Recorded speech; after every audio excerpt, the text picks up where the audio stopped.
রবিবারের সকালে শুধু এই লুচি খাওয়া বসে বসে কি করা যায় চল কিছু একটা বানিয়ে ফেলি। চল, লুচির সাথে খাবো বলে আজকে চিকেন কিমা ঘুগনি বানিয়েছিলাম। চিকেন কিমা ঘুগনি বানানোর জন্য আমি আগে থেকে ভিজিয়ে রাখা মটরটা ভালো করে ধুয়ে নিলাম। এরপর একে একে আদা রসুন ছাড়িয়ে পেস্ট বানিয়ে নিয়ে এরপর পেঁয়াজ আর আলুটা কেটে রাখলাম।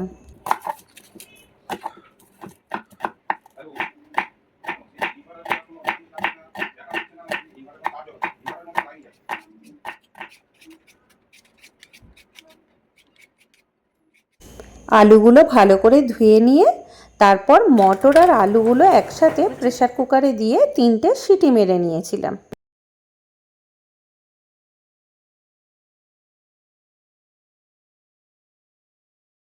এই ফাঁকে কিমাগুলো পরিষ্কার করে নিয়ে জল ঝরাতে দিলাম।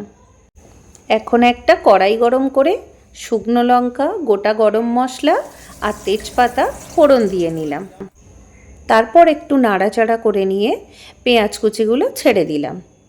পেঁয়াজ কুচিগুলো একটু লাল লাল করে ভেজে নিয়ে রসুন বাটা দিয়ে কাঁচা গন্ধ যাওয়া পর্যন্ত ভালো করে কষিয়ে নিলাম। তারপর আদা বাটা দিলাম। তারপর রেগুলার মশলা যেমন হলুদ, জিরে গুঁড়ো, ধনে গুঁড়ো, একটু লাল লঙ্কার গুঁড়ো দিয়ে ভালো করে কষিয়ে তারপর চিকেন কিমাটা দিয়ে আরও বেশ খানিকক্ষণ ভালো করে কষিয়ে নিলাম। এরপর আমি আমার বাড়িতে বানানো গরম মশলা দিয়ে দিলাম। তোমরা চাইলে যে কোনো প্যাকেট গরম মশলা ইউজ করতে পারো। এরপর আমি আগে থেকে সেদ্ধ করে রাখা আলুগুলো একটু স্ম্যাশ করে নিলাম। তোমরা চাইলে আলুগুলো ছোট ছোট পিস করেও দিতে পারো। এরপর কষানো কিমার মধ্যে আমি সেদ্ধ করা মটর, আলু দিয়ে দিলাম।